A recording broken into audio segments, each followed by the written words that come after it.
How's it going, Chase? I'm Guys.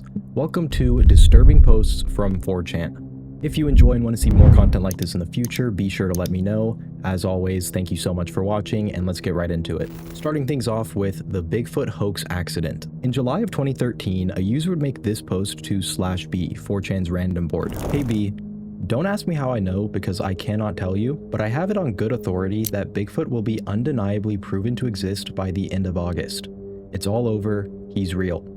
How does that make you feel?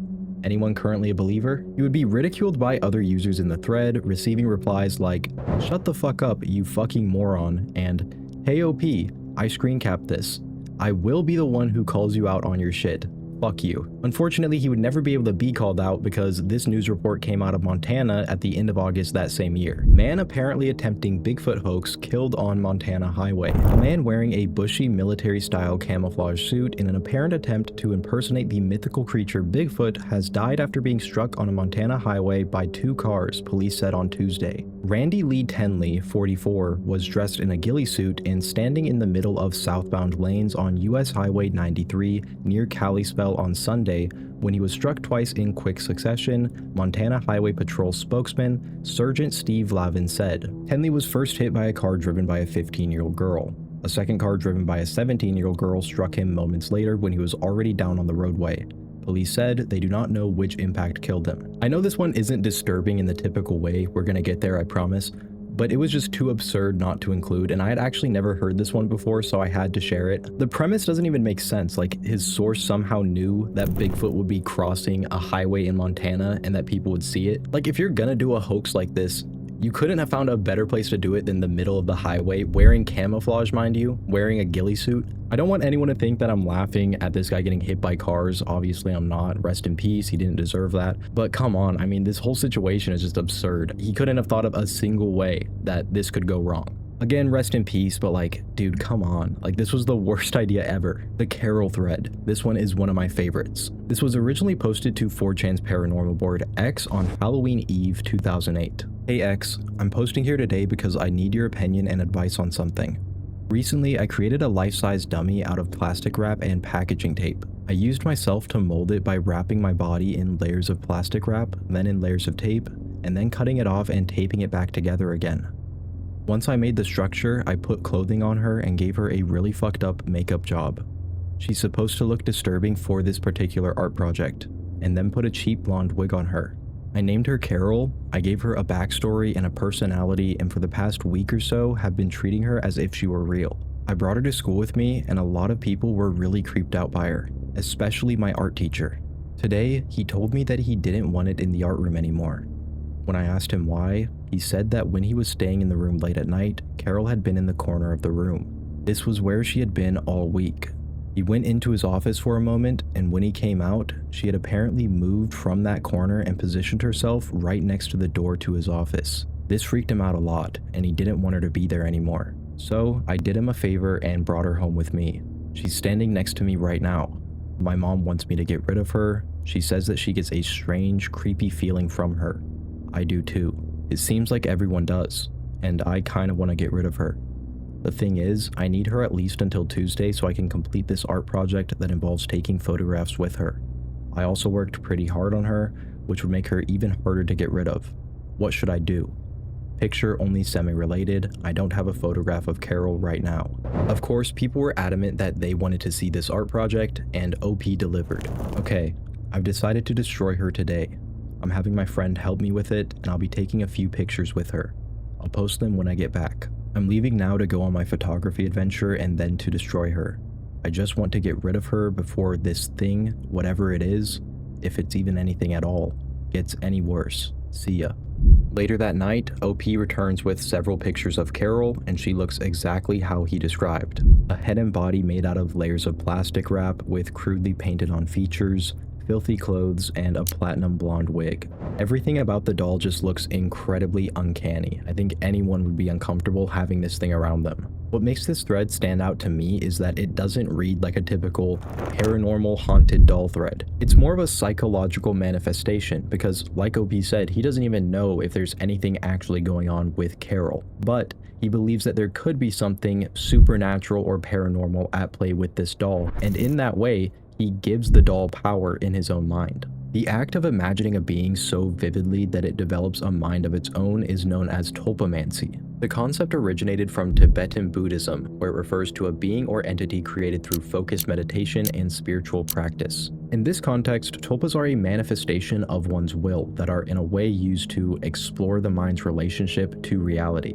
And I think religion is a pretty good example of this. Regardless of if you're religious or not, very religious people believe in a god so strongly that it can actually shape and change their perception of reality. But in modern online communities, the term has completely changed. Western occultism on sites like Reddit have completely reframed the idea as the ability to manifest imaginary friends and entities through belief alone. Completely off topic here, but in the Reddit iceberg we talked about a guy who was fantasizing about a giant roach after reading Metamorphosis by Franz Kafka, and he actually went to r/tulpas and they convinced him that this giant imaginary roach that he was fantasizing about was actually real. And after they convinced him that this roach girlfriend, actually it was his wife at this point, they got married, after they convinced him that she was real, he decided to come out to his parents about his relationship with this imaginary roach.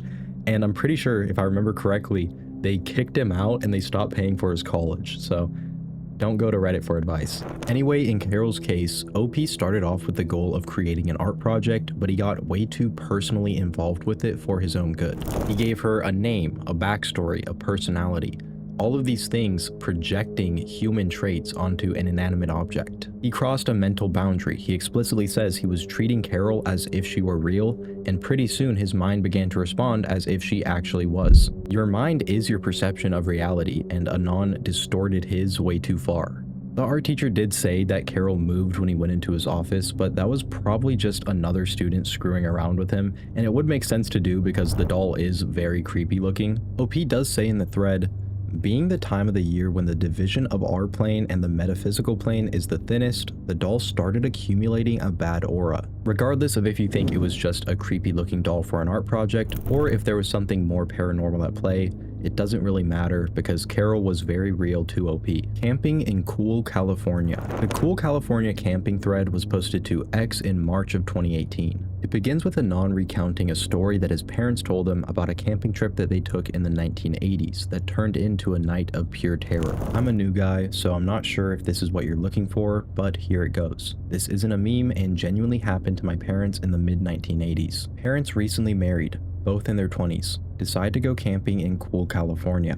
The drive down takes all day. They arrive in the evening. Mom sits down while dad unpacks the truck. After a while, mom begins to hear someone walking around the campsite. Quietly tells dad that she hears someone. They nope the fuck out of there. Drive 3 miles down the road, headlights off so no one can follow. Set up camp and proceed to get drunk off beer while listening to a boxing match over the radio. Starts to get late, they head to bed. Dad passes out really quick. Mom is in a half-wake, half-asleep state. Mom begins to hear footsteps outside the tent. She goes into hyper-vigilant panic mode, listens intently to every sound, tries to shake my dad awake. He won't wake. Footsteps are getting closer. Mom keeps listening for what seems like hours. Footsteps stop right next to the tent. The man outside the tent begins whispering in the creepiest voice imaginable. Here I am. I'm gonna kill you. Man drags what sounds like the edge of a knife up and down the tent. Mom is frozen in terror. Cannot move, cannot speak. She snaps out of it suddenly, screams, "Jim, grab the shotgun, kill that son of a bitch." Dad wakes up instantly. They hear the snapping of twigs like someone sprinting away. Parents don't own a shotgun, but the bluff worked. Dad gets up, runs after the man, but he's gone. Parents nope the fuck out of there for a second time before he comes back. They get to the car, tires have been slashed. Literally miles from anywhere and trapped in the dark with a man hunting them. They try to pump the tires back up with an inflatable raft pump. Obviously doesn't work. They both sit, shivering in the car with one torch between them, hoping he doesn't come back. About an hour later, a ranger turns up, gives them a lift back to town where they get their tires fixed. Ranger says the local LE and Rangers recently started running patrols at night after a series of disappearances and murders happened in the area. Parents were almost the next victims. Another user in the thread pointed out that the man's whisper matched up perfectly with a real recording left by the Golden State Killer, who was active in California from 1974 to 1986.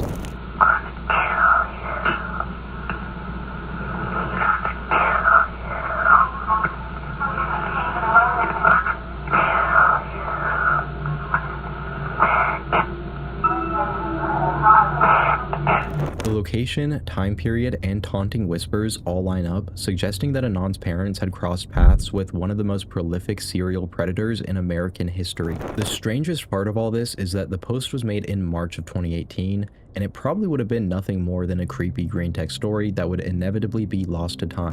That probably would have been the case if it wasn't for the fact that only 1 month later in April, this cold case would finally be cracked after over 4 decades. Thanks to advancements in DNA testing, investigators were finally able to identify and arrest Joseph James DeAngelo, a 72-year-old former police officer living quietly in Citrus Heights, a suburb northeast of Sacramento. After DNA evidence definitively linked him to 8 murder scenes, DeAngelo would end up confessing to at least 13 murders, over 50 SAs, and more than 100 burglaries across California between 1974 and 1986 as part of a plea bargain that spared him from the death penalty. He's currently serving his multiple life sentences without the possibility of parole. Anon greets his neighbors. In June 2013, an Anon started this thread on /K, 4chan's weapon board.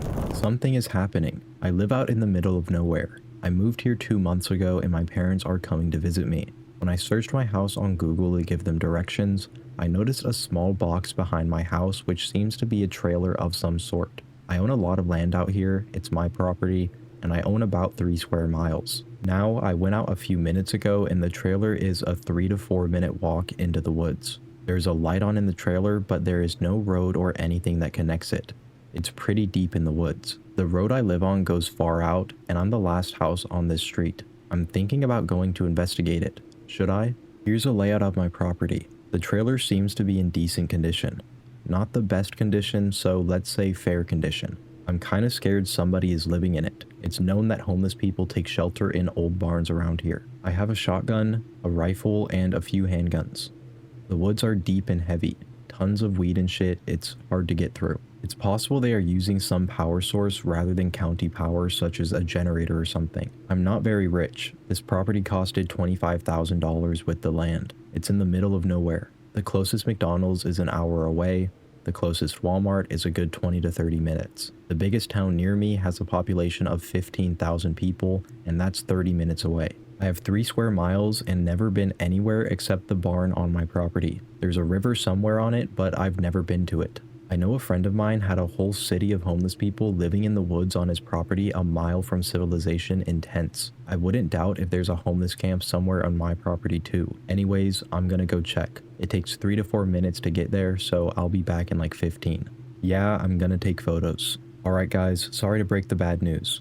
It turns out somebody is in fact living there and has been living off the land for around a year now. When I walked up to the house, I saw a shadow looking out the window, so at that point I had no choice but to go up and knock. I did, and it was a man in his late 40s or early 50s. He admitted he was stealing power from me. However, other than that, he has been living off the land and even has a garden and plans for food. I'm probably not going to evict him or anything. I could care less as long as the guy is friendly. I told him to come over tomorrow and we can talk. I was going to take some pictures, but it was dark and he would know I was taking pictures because of the flash. I didn't want to anger him or anything. So, I guess I'm going to talk with him in the morning and I will most likely let him stay. Sorry for the boring ending, nobody died tonight. Well fuck, now I heard a gunshot. I didn't shoot off a gun, and it sounded like it was from a distance. He wasn't shooting at me. Somebody is knocking at my door. I see 2 shadows, not 1. The guy is not alone. I'm not answering the door. I'm staying in my house. I have a shotgun, and I'm in a good position. I have a handgun and assault rifle as well. I'm in a corner, so I don't have to watch my back. I fired a warning shot from my handgun, and they are now yelling at me. I'm not entirely sure what they are yelling. I shot at my wall. They are ugly anyways and need to be repainted. Fuck, they just broke my window now. I'm just shooting in the general area of where they are. They have not fired back at me except for the gunshot I heard earlier. I have now called the police and they are on the way. They should be here in 15 to 20 minutes. I shot and killed 1. The other is retreated. The police are on their way, but one of them is on the porch with a gunshot wound to the chest. I'm going to take a picture for you guys real fast. I'm kind of scared to go out there and get a picture though, so I hope a picture through the window is okay.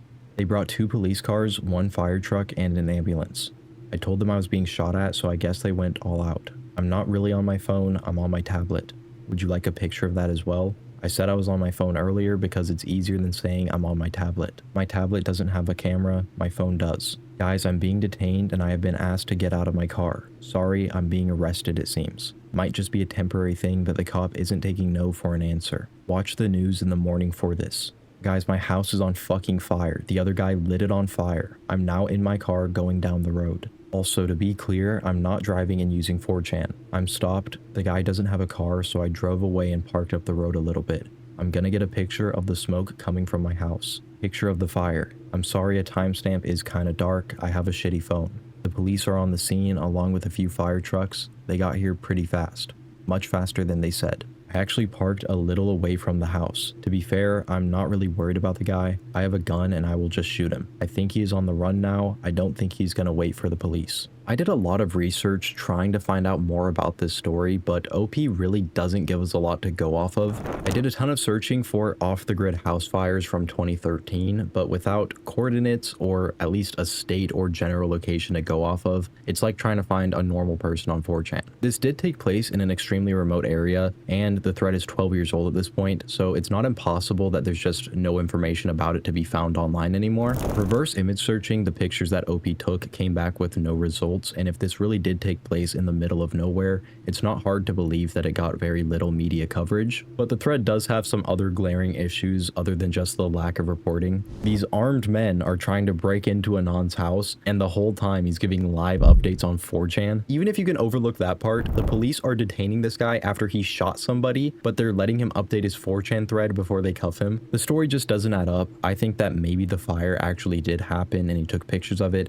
and then weeks or months into the future, maybe even years, he crafted this story to make it seem more interesting than it really was. It just doesn't really make sense, but maybe it really did happen and I'm just a hater. Let me know what you think. The Scandinavian deer incident. This was posted to /X on January 31st, 2014. The post consists of Anon recounting a strange encounter with an unseen predator in the Scandinavian wilderness. Here's the story. As I said, it's not really one of those too spooky for me paranormal stories. The day before yesterday, I was out walking alone in a woods in a northern Scandinavia. I suddenly realized that the ravens are making a hell of a racket fighting over something. I figure it's probably a cadaver. Since I know the landowner, I figured I should go investigate and inform him if I find anything odd. So I start walking over to the approximate location of the suspected cadaver, and sure enough, I see something lying on the ice of a frozen creek a bit farther ahead. I start noticing puddles of blood around the cadaver in the snow, along with tracks that indicate a short but brutal struggle.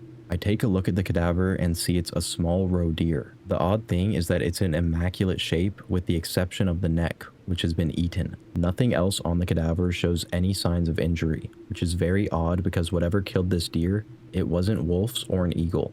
So I kneel down next to the cadaver to have a closer look. I reach out to move its neck to get a better look at the bite marks. That's when I realize it. It's still fucking warm. And not just lukewarm, it's fully body temperature warm. Now it's pretty cold out, about -13 degrees Celsius with a strong wind chill.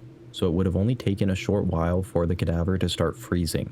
But even the blood on the ice was still liquid. Whatever killed this thing is still around here somewhere. At this point, I get really paranoid and start looking around, but I don't see anything. So I take a closer look at the bite marks on the neck. The large blood vessels and the trachea have been bitten off very cleanly. It looks like something cut them with sharp scissors. So whatever killed this deer has very sharp scissor-like teeth made for cutting through flesh efficiently. I look for tracks in the surrounding area, but I can't find any that make sense. The largest paw prints I find nearby are only slightly larger than fox prints, and it was certainly not a fox that killed this deer. I don't feel like staying any longer, so I snap a few photos and get the fuck out. On the way back, I call the landowner and tell him about it. He walked out about 45 minutes later, but he never found the carcass. He found where it had been, and then drag marks. 3 fucking kilometer long drag marks that led out and over a frozen lake he didn't want to cross. I asked him if he saw any tracks, but he didn't see any either. Now this is really freaking me out. The only natural thing I could think of that kills like this is an Arctic lynx, but they are quite large and leave paw prints much larger than anything I could find, and they don't drag dead deer over 3 fucking kilometers in less than an hour. Here's some bloodstains and shit. Looks like the deer was laying dead on the ice for a while since it had melted the snow in the ice. Then there are some drag marks. My guess is that the creature had just killed the deer and eaten a bit of it, then it started dragging it off, but it only got a few meters before I came trundling conspicuously through the woods and chased it off. Also, this creature must have been very light, since it doesn't leave tracks and it could easily walk around in ice that was far too weak to bear me. So what could have killed this deer? Well, I'm going to propose two possible explanations. In Arctic legend, the Inuit speak of a creature known as the Kikkurin. It's described as a pale, mostly hairless dog that is said to move over the snow without leaving prints. It's large and bony, with sparse patches of hair only covering its ears, tail, and feet, which supposedly brush away its tracks as it goes. According to the stories, animals react to the creature's presence before people do, and it doesn't eat the flesh of its prey like a typical predator. Instead, it's said to feast on warmth and life energy, leaving bodies mostly intact except for the throat, almost like a werewolf vampire. Despite its fearsome reputation and appearance, it's often portrayed to be a timid and skittish creature, often fleeing when confronted. But there is a more grounded explanation for what got this deer, and it's one that Anon actually mentions himself in the story: a lynx. The scissor-like bite marks instantly rule out other predators like wolves that bite their prey and thrash their heads around to rip off flesh. But lynx actually use this hunting strategy commonly when hunting larger prey like deer. Predators like the Arctic lynx use their large canines to crush their prey's windpipe and sever the carotid artery. This causes the prey to die almost immediately, and then of course the lynx begins eating. Or at least it would have if Anon didn't interrupt it and scare it off. I think that the lack of paw prints can be explained by Anon getting an adrenaline rush, fearing that some unseen super predator is lurking nearby and watching him. And then when the landowner comes out almost an hour later, it's not hard to believe that they had been washed away by wind and snow. As far as it dragging the deer over 3 kilometers in only 45 minutes, which is about 2 miles, like 1.8, I think that part could have been embellished, maybe even accidentally. People aren't always the most reliable sources of information, especially not in times of high stress. But that's my 2 cents on that one. Let me know what you think. That's all for this one, guys. I hate asking for engagement, but don't forget to like, comment, and subscribe because it really does help me out a lot. And we also just passed 75,000 subscribers, which is absolutely mind-blowing to me. Thank you guys so much. I definitely want to do something to celebrate 100K when that time comes. I'm not really sure what, so let me know what you guys want to see. I've been thinking like a giveaway. I don't know, maybe I'll shave my head. Maybe I'll go explore a haunted location near me. But seriously, thank you guys so much. I really do appreciate all the support, and I do not take for granted that I get to be a Chud Doom scroller as my job. Also, I have a couple of really long projects that I've been working on in the background, so those are something that you guys can look forward to if you're interested at all, which I'm assuming you are if you made it all the way through this one. Anyways, I'm just rambling now. Again, thank you so much for watching. My name is Chase, and I'll see you again next time. Peace.